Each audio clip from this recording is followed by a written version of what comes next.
Hello students, कैसे हैं आप सभी। आई होप आप सब बहुत अच्छे होंगे। आप सभी का फिजिक्स की क्लासेस में एक बार फिर से वेलकम। क्लास 12 का चैप्टर नंबर 1 आवेश तथा वैद्युत क्षेत्र का आज लास्ट लेक्चर है आपका, लेक्चर नंबर 10 है, जिसमें हम क्या कर रहे हैं, न्यूमेरिकल कर रहे हैं। कल कुछ न्यूमेरिकल हमने कल किए थे और बचे कुछ न्यूमेरिकल आपके आज कंप्लीट हो जाएंगे। तो क्वेश्चन नंबर 1 है, लेक्चर नंबर 10 का क्वेश्चन नंबर 1 है आपका। 3 माइक्रोकुलाम के किसी बिंदु आवेश से 2 मीटर की दूरी पर -2 माइक्रोकुलाम का दूसरा आवेश वायु में रखा हुआ है। क्वेश्चन में क्या दिया है कि 3 माइक्रोकुलाम का किसी बिंदु आवेश से कितने डिस्टेंस पे चलना है, हमें 2 मीटर की डिस्टेंस पे चलना है। और एक और आवेश रखा हुआ है, वो कितने रखा हुआ है, -2 माइक्रोकुलाम का रखा हुआ है। और कहाँ पे रखा हुआ है, हमें जो माध्यम दे रखा है वो क्या दे रखा है, आपको वायु दिया हुआ है, वायु में रखा हुआ है। इन दोनों आवेशों से 1 मीटर की डिस्टेंस पर, दोनों आवेशों से 1 मीटर की डिस्टेंस पर हमें क्या निकालनी है, वैद्युत क्षेत्र की तीव्रता निकालनी है। चलिए क्वेश्चन करते हैं। तो 2 बिंदु आवेश है, एक +2 माइक्रोकुलाम का आवेश है और एक -2 माइक्रोकुलाम का आवेश है। ठीक है, तो एक +2 माइक्रोकुलाम का आवेश है और एक है आपका -2 माइक्रोकुलाम का आवेश है। दोनों की एक दूसरे से जो दूरी है वो कितनी है, 2 मीटर की। ठीक है, क्वेश्चन में क्लियरली बोला हुआ है कि एक कितना है आपका, 3 माइक्रोकुलाम का जो एक आवेश है वो कितना है, +3 माइक्रोकुलाम का आवेश है। उससे 2 मीटर की दूरी पर दूसरा आवेश रखा हुआ है, -2 माइक्रोकुलाम का दूसरा आवेश रखा हुआ है। इन दोनों से 1 मीटर के डिस्टेंस पे, यानी कि 3 माइक्रोकुलाम से भी 1 मीटर की दूरी पर और 2 माइक्रोकुलाम से भी 1 मीटर की दूरी पर। इनका कहने का मतलब है कि मध्य बिंदु पर, यही तो होगा ना, क्योंकि दोनों के डिस्टेंस कितनी है, 2 मीटर है और दोनों से वो 1 मीटर बोल रहा है। तो यानी कि कहाँ पे निकालना है, इसकी बिल्कुल मध्य बिंदु पर क्या निकालनी है, आपको वैद्युत क्षेत्र की तीव्रता निकालनी है। वैद्युत क्षेत्र की तीव्रता में क्या करनी है, ज्ञात करनी है। तो हम मानते हैं यहाँ पर कोई पॉइंट है, यहाँ से यहाँ तक की डिस्टेंस कितनी है, 1 मीटर, और यहाँ से यहाँ तक की डिस्टेंस भी कितनी है आपकी, 1 मीटर। यहाँ पे आपको क्या निकालनी है, वैद्युत क्षेत्र की तीव्रता निकालनी है। तो पहले डायरेक्शन देख लेते हैं। वैद्युत क्षेत्र की जो दिशा है वो किस पे डिपेंड करती है, फोर्स पे डिपेंड करती है। जिधर आपका बल होगा, जिधर आपकी फोर्स की डायरेक्शन होगी, उधर ही किसकी डायरेक्शन होती है, वैद्युत क्षेत्र की तीव्रता होती है, यानी कि ई की डायरेक्शन होती है। तो जहाँ पर भी हमें वैद्युत क्षेत्र की तीव्रता निकालनी होती है, हम कंसिडर कर लेते हैं वहाँ पे क्या रखा हुआ है, टेस्ट चार्ज रखा हुआ है, ये मान के चलते हैं। और टेस्ट चार्ज हमेशा कैसा होता है, पॉजिटिव होता है। तो प्लस की वजह से प्लस पे जो बल लगेगा वो प्रतिकर्षण बल लगेगा, यानी कि इसको दूर करेगा। और जब उसको दूर करेगा, यानी कि फोर्स आपकी इस वाली डायरेक्शन में होगी और फोर्स इस वाली डायरेक्शन में प्रतिकर्षित कर रहा है, तो वैद्युत क्षेत्र की तीव्रता भी आपकी इधर ही बनेगी। तो ये मान रहे हैं हम E1 है। ठीक है, वैद्युत क्षेत्र की तीव्रता क्या हो गई, E1 हो गई। -2 कुलाम की वजह से जो इस पर बल लगेगा, ये चार्ज किसका है, माइनस का है। और ये तो ऑलवेज पॉजिटिव ही होता है। टेस्ट चार्ज जो हम कंसिडर करते हैं, मान के चलते हैं, वो ऑलवेज कैसा होता है, पॉजिटिव होता है। तो पॉजिटिव नेगेटिव को क्या करता है, आकर्षित करता है। तो यहाँ पे क्या लगेगा, अट्रैक्शन फोर्स लगेगा। तो आपका E2 भी इधर होगा। तो E1 और E2 दोनों सेम डायरेक्शन में है, तो इसका जो E नेट आएगा परिणामी, वो क्या हो जाएगा, E1 + E2 हो जाएगा।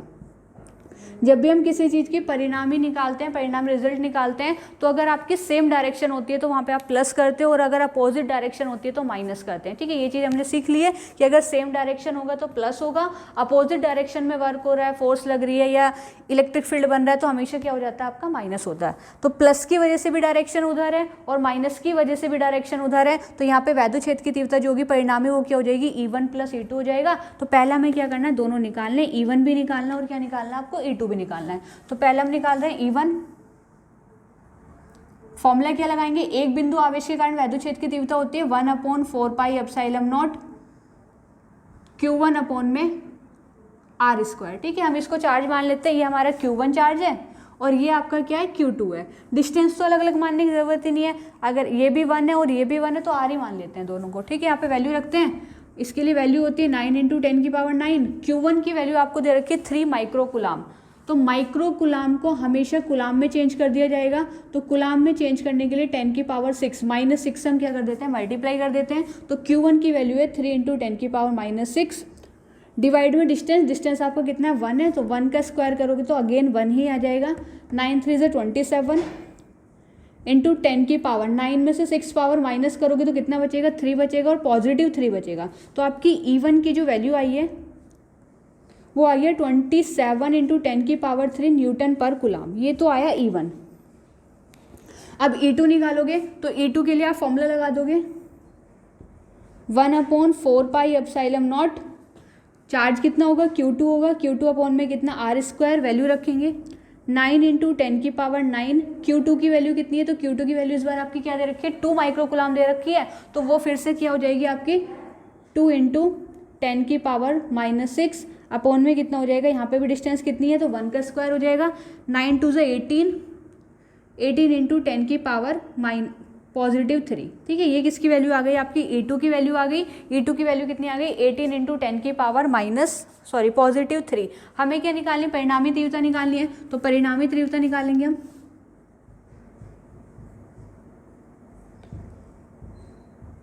परिणामी तीव्रता E, तो दोनों सेम डायरेक्शन में क्या हो जाएगा आपका E1 प्लस E2। तो E1 आई है आपकी 27 इंटू 10⁻3 प्लस E2 आया आपका 18 इंटू 10⁻3। 27 और 18 ये कितना हो जाएगा, 8 और 5 7 15, 2 3 और 1 4, 45 हो जाएगी। 45 इंटू 10⁻3, ठीक है। अब इसको हम सही करेंगे, पॉइंट में लिखेंगे, तो 45 को हम क्या लिखेंगे, 4.5 लिखोगे आप। 4.5 इंटू 10 की पावर, इधर से आ रहे हो पॉजिटिव साइड से आ रहे हो, तो 3 पावर में 1 प्लस हो जाएगी, तो 4 पावर हो जाएगी, और यूनिट क्या लग जाएगी, न्यूटन पर कुलाम। तो दोनों से 1 सेंटीमीटर के डिस्टेंस पर या 1 मीटर के डिस्टेंस पर वैद्युत क्षेत्र की जो तीव्रता होगी वो कितनी होगी, 4.5 इंटू 10⁴ न्यूटन पर कुलाम। क्वेश्चन है आपका, इसको करिए।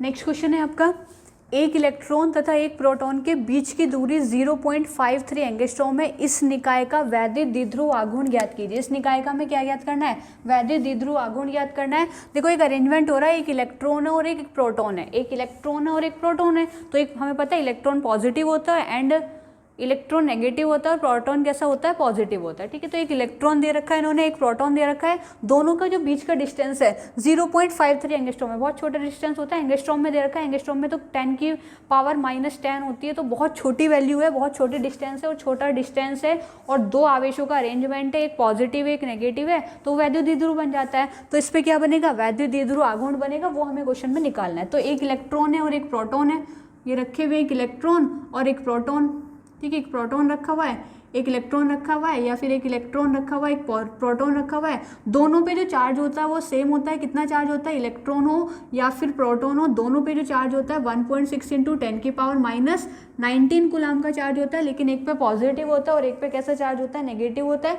तो हमें क्या करना है, डेफिनेशन क्या बताती है, फॉर्मूला बताता है P = Q × 2L, कि दोनों आवेशों में से किसी एक आवेश का परिणाम लेना है। तो दोनों आवेशों का परिणाम तो यही है 1.6 इंटू 10⁻⁻19, और दोनों आवेशों की जो बीच की दूरी होती है उसको हम डाइपोल लेंथ बोलते हैं, है ना, द्विध्रुव लंबाई बोलते हैं, जिसको 2L से डिनोट करते हैं। तो यहाँ पे जो 2L दे रखा है वो क्वेश्चन में, ये L नहीं होगा, इसको डायरेक्टली आप क्या बोलोगे, 2L होती है, ठीक है। लेंथ जो होती है 2L होती है, क्योंकि ये सेंटर से मेजर होती है, सेंटर से आवेश तक की दूरी L होती है, सेंटर से आवेश तक की दूरी L होती है, तो टोटल कितनी हो जाती है आपकी 2L हो जाती है। तो वो कितनी दे रखी है आपको, 0.53 एंगस्ट्रॉम दे रखी है। एंगस्ट्रॉम को चेंज कर लेंगे तो 10⁻⁻10 से हम क्या कर देते हैं, मल्टीप्लाई कर देते हैं। दोनों की मल्टीप्लाई करोगे, तो जब आप दोनों की मल्टीप्लाई करोगे तो समथिंग ये आएगा 0.848। एक बार मल्टीप्लाई आप चेक कर लोगे, 16 की मल्टीप्लाई जब 0.53 में करते हैं तो 0.848 के अप्रोक्स आपकी वैल्यू आएगी। 10 की पावर कितनी हो जाएगी, -19 और -10, तो -19 और -10 कितना हो गया, -29 हो गया। पावर हम सही कर लेते हैं, इसको इधर ले आते हैं, तो 8.48 इंटू 10 की पावर, जब नेगेटिव साइड से पावर होती है तो माइनस होती है, -29 पहले से ही है, -1 और हो जाएगी, तो कितनी हो जाएगी आपकी, -30 पावर हो जाएगी। तो ये आ जाएगा आपका वैद्युत द्विध्रुव आघूर्ण। इसकी क्या लगा दोगे, यूनिट लगा दोगे, तो मुझे आप यूनिट बताओगे, इसकी यूनिट क्या होती है। इसकी यूनिट हमने मेजर करी थी, इसकी यूनिट होती है कुलाम मीटर। यूनिट्स आपको याद होनी चाहिए, तो बार बार रिवाइज करते रहा करो। अभी हमारा ज़्यादा सिलेबस नहीं हुआ है, 15 मिनट भी आप रिवीजन के लोगे तो बहुत आराम से रिवीजन होता जाएगा। लेकिन अगर आप डेली बेस पे कर रहे हो, ठीक है, अगर आप डेली रिवीजन रेगुलरिटी में लेके आते हो तो 15 या 20 मिनट में हमारा रिवीजन हो जाता है। यही हैबिट बनाओगे तो कुछ भी चीज़ बर्डन नहीं बनेगी और सब कुछ लर्न होता जाएगा आपके। तो P आपका आ गया 8.48 इंटू 10⁻⁻13, यूनिट क्या 30, यूनिट क्या लगाएगी, कुलाम मीटर। नेक्स्ट क्वेश्चन है आपका 2 न्यूटन पर कुलाम, ठीक है। क्वेश्चन में क्या दे रखा है, 2 न्यूटन पर कुलाम के वैद्युत क्षेत्र से 30 डिग्री के कोण पर 1 कूलम मीटर आघूर्ण का एक वैद्युत द्विध्रुव रखा है। द्विध्रुव पर लगने वाले बल युग्म की गणना कीजिए। तो सबसे पहले क्लियरिटी होना चाहिए कि बल युग्म क्या होता है। तो बल युग्म हमने पढ़ा है, इसको टॉर्क बोलते हैं, टो से इसको डिनोट करते हैं। फॉर्मूला क्या होता है, टो सामने आते हैं, हमें फॉर्मूला याद होना चाहिए, पीई साइन थीटा। तो टॉर्क पूछा है, टो पूछा है इन्होंने, बल युग्म पूछा आपसे, बल युग्म आघूर्ण, तो यानी कि क्या पूछा, वो टो पूछा, जिसका फॉर्मूला क्या होता है, पीई साइन थीटा होता है। जब ये पूछा है हमसे तो इसमें हमारे पास पी भी होना चाहिए, ई भी होना चाहिए, और कितने एंगल पर वो घूम रहा है हमारे पास ये भी होना चाहिए। तो क्वेश्चन पढ़ते हैं। इसमें दे रखा है 2 न्यूटन पर कूलम के वैद्युत क्षेत्र से, तो वैद्युत क्षेत्र आपको कितना मिला है, 2 न्यूटन पर कूलम। ई की जो वैल्यू दे रखी है वो दे रखी है 2 न्यूटन पर कूलम के वैद्युत क्षेत्र से 30 डिग्री के कोण पर 1 कूलम मीटर आघूर्ण का, कूलम मीटर किसकी यूनिट होती है, पी की यूनिट होती है। तो पी कितनी दे रखी है हमें, 1 न्यूटन मीटर। पी आपको दे रखा है 1 न्यूटन मीटर दे रखा है, और कितने डिग्री के कोण पर घूमता है ये, तो थीटा आपको दे रखा है 30 डिग्री। थीटा आपको कितना मिला, 30 डिग्री पूछा है, दिया हुआ है। तो क्या पूछा है, द्विध्रुव पर लगने वाला बल युग्म की गणना कीजिए। तो बल युग्म के लिए हमें क्या निकालना है, इट मीन्स टो निकालना है। फॉर्मूला क्या लगाओगे, पीई साइन थीटा। पी की जो वैल्यू क्वेश्चन में दे रखी है, पी की वैल्यू कितनी दे रखी है, 2 दे रखी है। वैद्युत क्षेत्र की वैल्यू ई दे रखी है। बहुत इजी हो गया क्वेश्चन तो ये, क्योंकि वैल्यू जो है कुछ ज़्यादा बड़ी नहीं दे रखी है, बहुत इजी दे रखी है। पी की वैल्यू कितनी हो गई आपकी 1, 2, ई की वैल्यू कितनी दे रखी है, 1 दे रखी है, एंड साइन थीटा, थीटा की वैल्यू कितनी दे रखी है आपका 30 डिग्री। अब कुछ मैथ्स की वैल्यू लर्न होनी चाहिए। 10th क्लास 10th में आपने सभी ने पढ़ी, अगर बायोलॉजी वाले बच्चे भी है तो 10th में पढ़ते हैं वो भी, और नहीं भी पढ़ी है तो आपको याद करनी है। ट्रिग्नोमेट्री की कुछ वैल्यूज़ हैं, साइन 60, साइन 90, साइन 30, ऐसी कॉस में होती है, ठीक है। तो 2 की याद करनी, क्योंकि साइन और कॉस 2 ही यूज़ होता है, साइन थीटा यूज़ होता है और कॉस थीटा यूज़ होता है। तो आप इनकी वैल्यूज़ याद कर लेना, साइन 0 डिग्री की, साइन 30 डिग्री की, साइन 45 डिग्री की, साइन 60 डिग्री की और साइन 90 डिग्री की। सेम चीज़ आपको किस में लर्न करनी है, कॉस में लर्न करनी है। तो साइन 30 की जो वैल्यू होती है वो कितनी होती है, 1/2 होती है। तो 2 1 ज़ा 2, और साइन 30 की वैल्यू कितनी होगी, 1/2, 2 से 2 कैंसिल हो जाएगा। तो यहाँ पे जो टॉर्क बनेगा वो 1 बनेगा। यूनिट क्या होती है, तो युग्म आघूर्ण की जो यूनिट होती है वो क्या होती है, न्यूटन मीटर होती है। तो आंसर आ जाएगा आपका 1 न्यूटन मीटर, है ना। वैल्यू से बड़ी तो हमारी यूनिट हो गई, न्यूटन मीटर, ठीक है। इसकी आंसर कितना है, टॉर्क कितना बनेगा आपका यहाँ पे, 1 न्यूटन मीटर का क्या बनेगा, टॉर्क बनेगा। क्वेश्चन नोट कीजिएगा।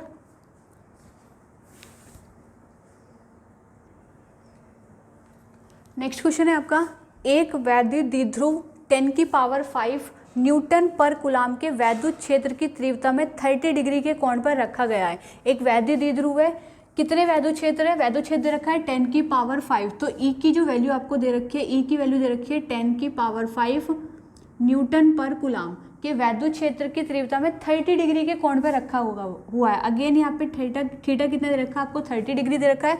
उस पर 6 × 10⁻⁻24 न्यूटन मीटर का बल आघूर्ण लग रहा है। इस बार हमें क्या दे रखा है, बल आघूर्ण दे रखा है, टॉर्क आपको दिया हुआ है।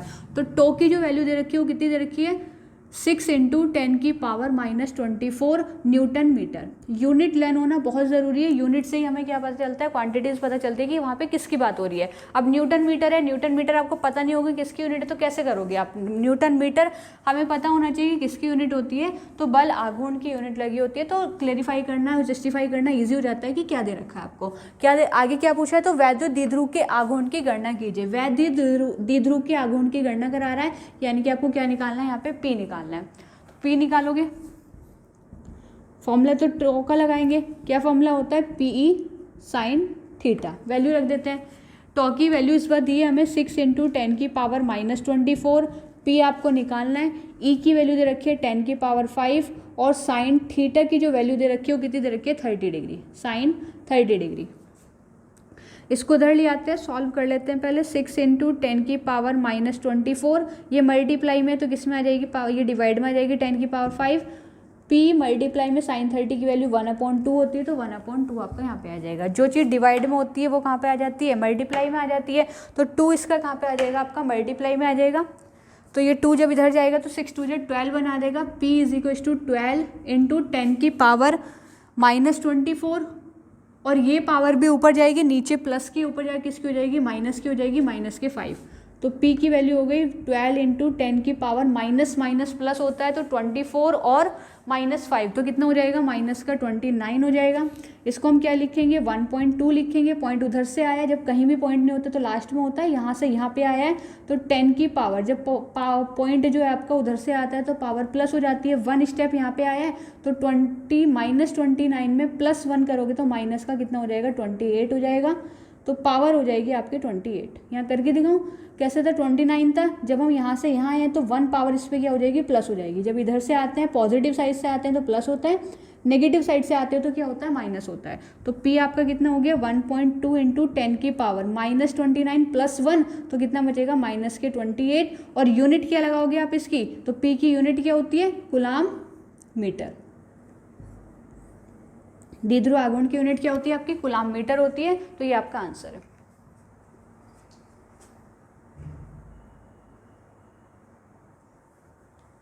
नेक्स्ट न्यूमेरिकल है आपका, एक समान वैद्युत क्षेत्र सदिश vector E = 2i cap + 3j cap - 4k cap volt meter में एक पृष्ठ का जो क्षेत्रफल है वो कितना दे रखा है आपको, 8j कैप मीटर स्क्वायर से गुजरने वाले वैद्युत फ्लक्स की गणना कीजिए। यानी कि इतना पृष्ठ है, कितना पृष्ठ दे रखा है आपको, 8j cap metre square, 8 metre square का आपको पृष्ठ दे रखा है, उसमें से कितना वैद्युत क्षेत्र गुजर रहा है, वही हमारा क्या होता है, वैद्युत फ्लक्स होता है। भाई किसी पृष्ठ से जितनी वैद्युत बल रेखाएं गुजरती है, वैद्युत बल रेखाएं गुजरती है, इट मीन्स क्या गुजर रहा है, वहाँ से वैद्युत क्षेत्र निकल रहा है। तो जितना भी वैद्युत क्षेत्र निकल पाता है उसमें से, उस एरिया में से, उसके परपेंडिकुलर, तो वही हमारा क्या होता है, वैद्युत फ्लक्स होता है। वो यहाँ पे पूछा कि वैद्युत फ्लक्स कितना है, तो हमें यहाँ पे क्या निकालना है, वैद्युत फ्लक्स निकालना है। अच्छा, इन्होंने जो वैल्यूज दे रखी है वो कौन सी फॉर्म में दे रखी है, वेक्टर फॉर्म में दे रखी है ना, डायरेक्शन दे रखी है, वैल्यूज के साथ साथ डायरेक्शन भी दे रखी है, आई कैप, जे कैप, के कैप, है ना। अगर डायरेक्शन भी दी होती है हमें तो इट मीन्स वो क्या होता है, आपका वेक्टर फॉर्म होता है। तो जब वेक्टर रूप दे रखा है तो हम इसका वेक्टर रूप ही लगाएंगे। फ्लक्स का जो फॉर्मूला होता है फाई ई का, वो क्या होता है, ई ए या E D A cos theta होता है, ये फ्लक्स का फॉर्मूला होता है। लेकिन क्वेश्चन में हमें जो वैल्यूज दे रखी है वो वेक्टर फॉर्म में दे रखी है, तो हम इसका जो फॉर्मूला लगाएंगे वो वेक्टर फॉर्म में लगाएंगे। Vector E dot cos theta हटाते हैं तो डॉट प्रोडक्ट आती है, तो vector E dot vector A आएगा। वैल्यूज यहाँ पे रख देते हैं। ई की वैल्यू आपको कितनी दे रखी है, 2i cap + 3j cap - 4k cap. Dot लगा के ए की वैल्यू रखेंगे, वेक्टर ए की वैल्यू दे रखी है 8j कैप। डॉट प्रोडक्ट आपने क्लास 8 में सीखी है कि आई की प्रोडक्ट आई में होती है, जे की जे में होती है और के की के में होती है। तो हम वही चीज़ यहाँ पे फॉलो करेंगे। आई की मल्टीप्लाई आई में करोगे, आई वहाँ पे है नहीं तो 0 मानेंगे, तो ये तो 0 हो गया। जे की किस में करोगे, जे में करोगे तो कितना हो जाएगा आपका, 3 8 3 24, ठीक है। और जे कैप पे क्या हो जाएगा, स्क्वायर हो जाएगा। तो जे कैप स्क्वायर की जो वैल्यू होती है वो कितनी होती है, 1 होती है, 1 ही तो होती है। तो सिर्फ आपका कितना आ जाएगा, 24 आ जाएगा। तो फ्लक्स जो आया वो कितना आया, 24 आया है। यूनिट क्या होती है इसकी, तो यूनिट क्या होती है इसकी, वैद्युत क्षेत्र की जो तीव्रता है उसकी यूनिट क्या बनती है, यहाँ से बनाओ, यूनिट क्या बनती है इसकी, वैद्युत क्षेत्र की जो होती है वो क्या होती है, न्यूटन पर कूलाम, और इसकी क्या होती है, मीटर स्क्वायर। तो क्या बन जाती है, न्यूटन मीटर स्क्वायर प्रति कूलाम। तो इसकी यूनिट लगा दोगे आप, न्यूटन मीटर स्क्वायर प्रति कूलाम। बड़ी यूनिट्स याद ना हो, लेकिन छोटे छोटे फॉर्मूले की जब यूनिट्स याद होती है तो बड़ी यूनिट अपना आप बन जाती है। अच्छा, इसकी वोल्ट मीटर भी लिख देते हैं, ठीक है, वोल्ट मीटर भी लिखी जाती है इसकी। तो या करके आप कहीं कहीं लिखा होता है 24 वोल्ट मीटर, तो घूमना मत, वोल्ट मीटर भी फ्लक्स की ही यूनिट होती है, वोल्ट मीटर। वैल्यू तो वही रहेगी, यूनिट चेंज कर सकती हूँ क्योंकि ऑप्शन में कभी कभी बन जाता है निम्नलिखित में से वैद्युत फ्लक्स का मात्रक है। नहीं दे रखा आपको न्यूटन मीटर स्क्वायर पर कूलाम, तो क्या होगा, वोल्ट मीटर होगा। वोल्ट प्रति मीटर ई का है, यहाँ पे क्या आपका वोल्ट मीटर, वो यही से तो बना है। ई की अगर आप क्या रख दोगे, वोल्ट प्रति मीटर रख दोगे, और यहाँ पे क्या रख दोगे, मीटर स्क्वायर। तो स्क्वायर से 1 मीटर कट जाएगा, खाली क्या बचेगा आपका, वोल्ट मीटर बचेगा। तो वैद्युत क्षेत्र की तीव्रता का वोल्ट प्रति मीटर, लेकिन वैद्युत क्षेत्र का खाली क्या होगा, वोल्ट मीटर होगा। नोट करो, नेक्स्ट क्वेश्चन करते हैं। नेक्स्ट क्वेश्चन है तुम्हारा, एक समरूप वैद्युत क्षेत्र ई की वैल्यू दे रखी है 5 × 10⁻³ आई कैप न्यूटन पर कूलाम में एक 10 सेंटीमीटर भुजा वाला वर्गाकार समतल पृष्ठ YZ तल के समांतर स्थित है। इस बार हमें क्या दे रखा है, एक समतल पृष्ठ है और वो कौन से तल पर स्थित है, YZ तल पर स्थित है। सपोज दैट ऐसे आपका ये x है, ये y है आपका और ये क्या है z है। ये जो हमारा समतल पृष्ठ है वो किसके समांतर रखा हुआ है, y z तल के, तो y z आपका यहाँ पर है। ठीक है, चलो मैं यहाँ पे z यहाँ पे बना देती हूँ, y आपका यहाँ कर देते हैं, ये x, ये क्या कर देते हैं y। ठीक है, तो y कौन से तल के समांतर है, y z के समांतर है। y z आपका ये रहा, ऐसे रहने दो, x y z ऐसे रहने दो आप। पृष्ठ जो हमें रखना है वो y z के समांतर रखना है। यहाँ पे रखा हुआ है आपका पृष्ठ, यहाँ पर पृष्ठ रखा हुआ है। इस पृष्ठ से कितना फ्लक्स होके गुजर रहा है, 5 × 10⁻³ इससे गुजर रहा है, इतना फ्लक्स होके गुजर रहा है। पृष्ठ से कितना फ्लक्स गुजरेगा, यहाँ से हमें क्या बताना है कि यहाँ से कितना फ्लक्स गुजरेगा, जो वैद्युत क्षेत्र की तीव्रता है वो कितनी, यहाँ से वैद्युत क्षेत्र जो होकर गुजर रहा है वो कितना है, 5 × 10⁻³ और जितना वैद्युत क्षेत्र यहाँ से निकलेगा गुजरेगा वही हमारा फ्लक्स होता है। तो ई की जो वैल्यू दे रखी है वो आपको वेक्टर फॉर्म में दे रखी है। वेक्टर ई की वैल्यू कितनी दे रखी है, 5 × 10⁻³ आई कैप ये दे रखी है। तो इसका जो ए होगा, एरिया वेक्टर होगा, पृष्ठ कितना दे रखा है आपको, 10 सेंटीमीटर मिला हमें, तो 10 सेंटीमीटर है। पहले इसको मीटर में चेंज कर दो, तो 10 की पावर किससे मल्टीप्लाई कर दोगे, -2 से मल्टीप्लाई कर दोगे, ये मीटर में हो जाएगा, मीटर स्क्वायर में। भुजा दे रखी है ना, और वो वर्गाकार है, तो पहले इसका एरिया निकाल लो। क्या कर देंगे हम, 10 × 10। भुजा दे रखी है, वर्ग का क्षेत्रफल कैसा निकलता है, भुजा गुना भुजा, तो 10 की मल्टीप्लाई 2 बार कर देंगे तो कितना हो जाएगा, ये 100 सेंटीमीटर स्क्वायर, 100 सेंटीमीटर स्क्वायर। और सेंटीमीटर को मीटर में चेंज करोगे तो 10 की पावर किससे मल्टीप्लाई कर दोगे, 10 की पावर -2 से आप इसकी मल्टीप्लाई कर दोगे।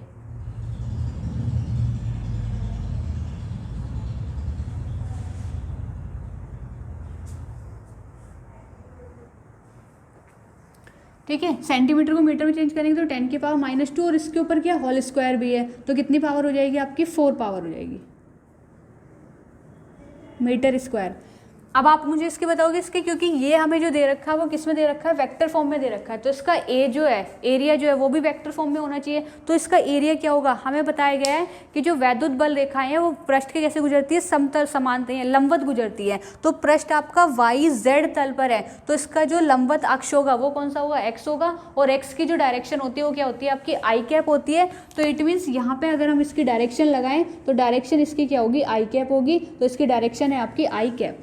ठीक है, आई कैप इसकी डायरेक्शन हो जाएगी। अब हम क्या निकालेंगे, यहाँ पे फ्लक्स निकालेंगे, तो फ्लक्स का फॉर्मूला होता है vector E dot vector A, रख दो। ई की वैल्यू कितनी दे रखी है हमें, 5 × 10⁻³ आई कैप, इसकी डॉट किस में करनी है आपको, 100 × 10 की पावर, पे इसको हम ये लिख सकते हैं 10 की पावर 2, 100 को आप क्या लिख सकते हो, 10 की पावर 2, और ये 10 की पावर -4 है, तो सिर्फ कितनी रह जाएगी आपकी, 10 की पावर -2 रह जाएगा आई कैप, सिर्फ इतना रहेगा। ठीक है, 10 की पावर -2 आई कैप रह जाएगी। तो यहाँ पे सिर्फ कितनी रखोगे, 10 की पावर -2 आई कैप। चलो मल्टीप्लाई करते हैं, 5 तो ऐसे रहेगा, 5 × 10 की पावर कितनी हो जाएगी, 3 पावर यहाँ पर और -2 पावर वहाँ पर है, तो कितनी पावर बचेगी आपकी, +1 पावर बचेगी। तो यहाँ पे कितनी पावर बचेगी, 1 पावर बचेगी, 1 पावर का मतलब 1 होता है, तो यहाँ सिर्फ कितना बचा, 10, आई की मल्टीप्लाई आई में करोगे आई स्क्वायर हो जाएगा, और आई स्क्वायर की कैप कितनी होती है, 1 होती है। आई स्क्वायर कैप हो, जे स्क्वायर कैप हो या के स्क्वायर कैप हो, इन सब की वैल्यू 1 होती है। आई कैप का स्क्वायर, जे कैप का स्क्वायर और के कैप का जो स्क्वायर होता है वो, इन सभी की वैल्यू कितनी होती है आपकी, 1 होती है, तीनों की वैल्यू। ठीक है, तो तीनों की वैल्यू 1 रख दोगे यहाँ पे, तो यहाँ पे जब 1 हो जाएगा तो सिर्फ कितना बचेगा आपका, 10 बचेगा, और 5 की मल्टीप्लाई 10 में करोगे तो कितना आ जाएगा आपका, 50 आ जाएगा। तो फ्लक्स जो बना है, फ्लक्स कितना बना है आपका, 50 बना है, और यूनिट लगा दोगे वोल्ट मीटर या न्यूटन मीटर स्क्वायर प्रति कुलाम। ठीक है, न्यूटन मीटर स्क्वायर प्रति क्या लग जाएगा आपका, कुलाम लग जाएगा। तो फ्लक्स हमारा कितना बना, 50 वोल्ट मीटर का फ्लक्स बना है। आगे क्वेश्चन में एक कंडीशन और दे रखी है, यदि पृष्ठ का तल एक्स अक्ष से 30 डिग्री के कोण पर घुमा दे, ये जो एक्स अक्ष पर है इस पर कितना घुमा दो आप, 30 डिग्री के कोण पर घुमा दोगे, तो यहाँ पे फ्लक्स कितना चेंज हो जाएगा। तो अब आप फॉर्मूला लगाओगे इसका, जब हमें एंगल गिवन होता है फ्लक्स को लेके, तो फॉर्मूला क्या लगाते हैं, phi E is equal to EDA cos theta. वैद्युत क्षेत्र वही 5 × 10⁻³ ये आया था आपका जो क्षेत्रफल बना था 10⁻⁻2 और cos थीटा, थीटा कितना घुमाना है हमें 30 डिग्री घुमाना है, तो यहाँ पे कितना आ जाएगा cos 30, ये हो जाएगा 5 × 10⁻, वही 1 यानी कि 10। cos 30 की वैल्यू रखोगे तो cos 30 की जो वैल्यू होती है वो होती है √3/2। cos 30 की वैल्यू रख देंगे √3/2, 2 से कट कर दोगे 2 5 × 10, 5 5 से हो जाएगा 25, मल्टीप्लाई √3 की वैल्यू रखोगे तो √3 की वैल्यू होती है 1.732, या 1.73 रख लो, डजेंट मैटर, ठीक है। तो वैल्यू रख दोगे आप 1.732, इनकी कैलकुलेशन करोगे तो मल्टीप्लाई करोगे जब, तो आंसर जो आएगा आपका वो 43.3 के समथिंग आ जाएगा। यूनिट लगा दोगे न्यूटन मीटर स्क्वायर प्रति कूलम। देखो दोनों इसी की यूनिट होती हैं, आप वोल्ट मीटर लगा दो या फिर क्या लगा सकते हो न्यूटन मीटर स्क्वायर प्रति कूलम, फ़र्क नहीं पड़ेगा बिल्कुल भी, क्योंकि दोनों की यूनिट जो सेम है, दोनों यूनिट सेम है, यही बताती है, दोनों की दोनों यूनिट्स किसको बताती है, वैद्युत फ्लक्स को बताती है। तो आपका जो आंसर आया 43.3, फ्लक्स तब बनेगा जब वो कितना घूम जाएगा, एक्स अक्ष से 30 डिग्री घूम जाएगा, और जब एक्स अक्ष पर ही है तो वहाँ पे कितना फ्लक्स बनेगा आपका 50 वोल्ट मीटर का फ्लक्स बनेगा।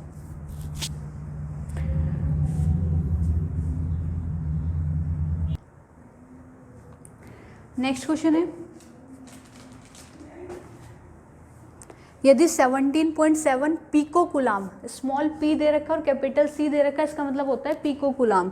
पिको कूलम आवेश 10 सेंटीमीटर भुजा वाले घन के केंद्र पर रखा हुआ है। एक हमारा घन दे रखा है, क्वेश्चन में क्या मिला है, घन दे रखा है, उस घन के केंद्र पे क्या रखा हुआ है, आवेश रखा हुआ है। कितना आवेश रखा हुआ है, तो 17.7 पिको कूलम का आवेश रखा हुआ है। इट मीन्स क्यू की जो वैल्यू आपको दे रखी है 17.7 पिको कूलम दे रखी है, इसको कूलम में चेंज कर दोगे तो 1 पिको कूलम में 10⁻⁻12 कूलम होता है। तो पिको को कूलम में चेंज करने के लिए मल्टीप्लाई किससे कर देते हैं, 10⁻⁻12 से मल्टीप्लाई कर देते हैं, और माइक्रो को जब चेंज करना होता है तो किससे करते हैं, -6 से मल्टीप्लाई करते हैं।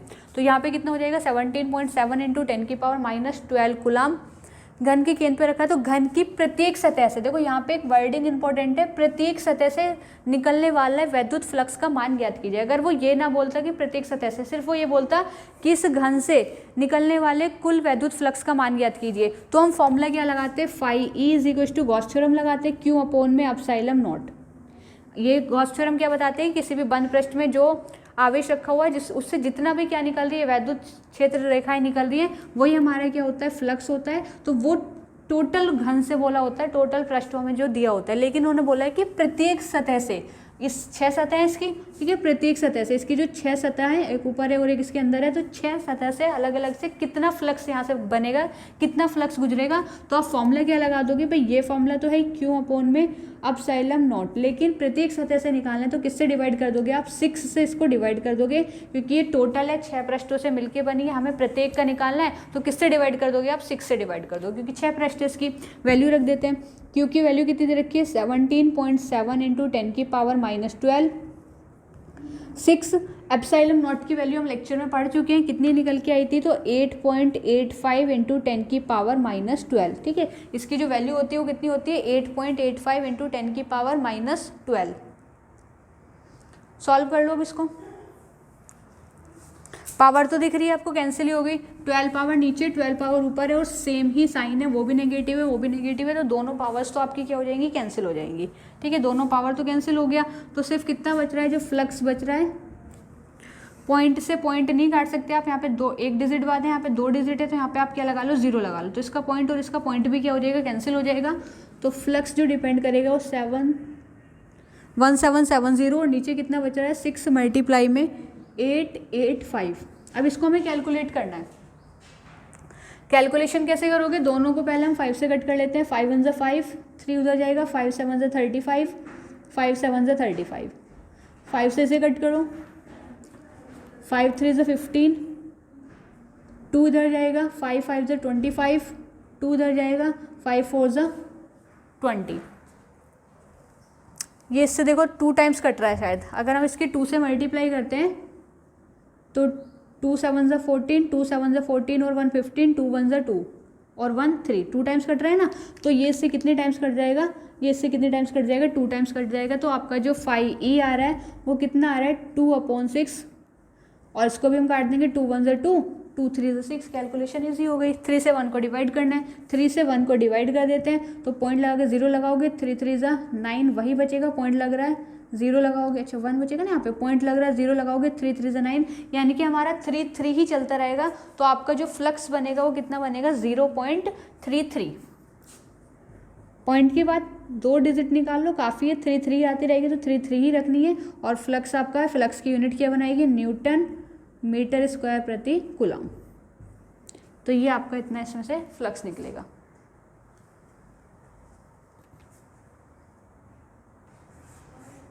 नेक्स्ट क्वेश्चन है आपका, अनंत लंबाई की आवेश रेखा पर आवेश का रेखीय घनत्व। अनंत लंबाई का कोई क्या है हमारे पास, अनंत लंबाई की एक आवेश रेखा है, उस पर रेखीय आवेश घनत्व कितना दे रखा है, 4 माइक्रोकूलम प्रति मीटर का दे रखा है। रेखीय आवेश घनत्व को किससे लिखते हैं, हम लैम्डा से लिखते हैं। तो लैम्डा आपको दे रखा है 4 माइक्रोकूलम प्रति मीटर, बल्कि होना किसमें चाहिए, सिर्फ कूलम प्रति मीटर होना चाहिए।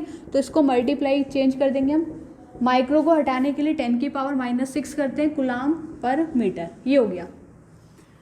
इस रेखा से 4 मीटर की दूरी पर जो डिस्टेंस दे रखी है, आर जो हमें दे रखी है वो कितना दे रखा है, 4 मीटर दे रखा है। 4 मीटर की दूरी पर वैद्युत क्षेत्र की तीव्रता निकालनी है। तो गॉस थ्योरम का ये पहला अनुप्रयोग है। अनंत लंबाई का कोई भी तार है या फिर हमारा क्या है आवेश रेखा है, उस पर क्या बन रहा है, उसके कारण वैद्युत क्षेत्र की तीव्रता बनती है, तो वो हमें यहाँ पे निकालना है। फॉर्मूला क्या पढ़ा था हमने, फॉर्मूला पढ़ा था E = 1/2 πε0 λ/r। जब हमने इसकी कैलकुलेशन करी थी, इसका डेरिवेशन किया था, तो आपका फॉर्मूला कितना निकल के आया था, 1/2 πε0 λ/r। अब यहाँ पे जब न्यूमेरिकल करते हैं तो इसकी वैल्यू रखने में प्रॉब्लम आती है, क्योंकि 1/4 पाई की पता है हमें, तो 2 से मल्टीप्लाई 2 से डिवाइड करने पे फॉर्मूला क्या बन जाता है, 1/4 πε0 2 λ/r। हम इसको ऐसे लिख सकते हैं, वैल्यू रखोगे यहाँ पे, तो E = इसकी वैल्यू कितनी होती है, तो 9 × 10⁹ 2 मल्टीप्लाई लैम्डा, लैम्डा की वैल्यू कितनी दे रखी है, 4 × 10⁶।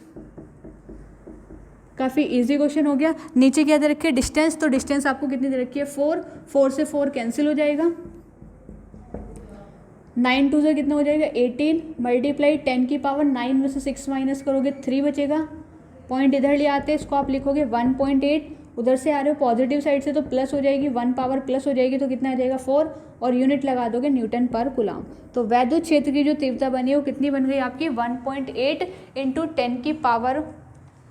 10⁻⁴ न्यूटन पर कूलम। तो ये कुछ न्यूमेरिकल्स थे जो हमने आज करे। इससे काफ़ी न्यूमेरिकल अभी हमें और करने हैं, और एनसीईआरटी की जो न्यूमेरिकल्स हैं उनकी सेपरेट वीडियोज़ आएंगी जिसपे आपके सिर्फ एनसीईआरटी न्यूमेरिकल्स रहेंगे। ठीक है, तो एनसीईआरटी न्यूमेरिकल नहीं कराए हैं अभी मैंने, जो रिफ्रेशर में एक्स्ट्रा न्यूमेरिकल होते हैं आ जाते हैं, वो न्यूमेरिकल्स आपको सॉल्व कराए हैं। एनसीईआरटी की अभी हम करेंगे, थोड़ा रुक के किसी दिन संडे में आपको एनसीईआरटी के न्यूमेरिकल मिल जाएंगे। कल हम अपना नेक्स्ट चैप्टर स्टार्ट करेंगे। तो चैप्टर 2 जो है आपका वो कौन सा होगा, आपका चैप्टर 2 हम पढ़ेंगे विभवांतर तथा संधारित्र। ठीक है, वैद्युत विभव तथा संधारित्र हमारा चैप्टर नंबर 2 है। तो कल आपका चैप्टर 2 स्टार्ट हो जाएगा, जिसका नाम क्या है आपका, वैद्युत विभव तथा संधारित्र।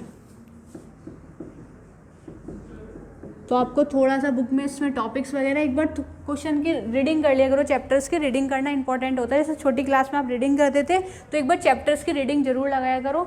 तो आपको चैप्टर नंबर 2 कल हम स्टार्ट करेंगे, वैद्युत विभव तथा संधारित्र। थैंक यू, मिलते हैं नेक्स्ट वीडियो में। Take care, bye bye.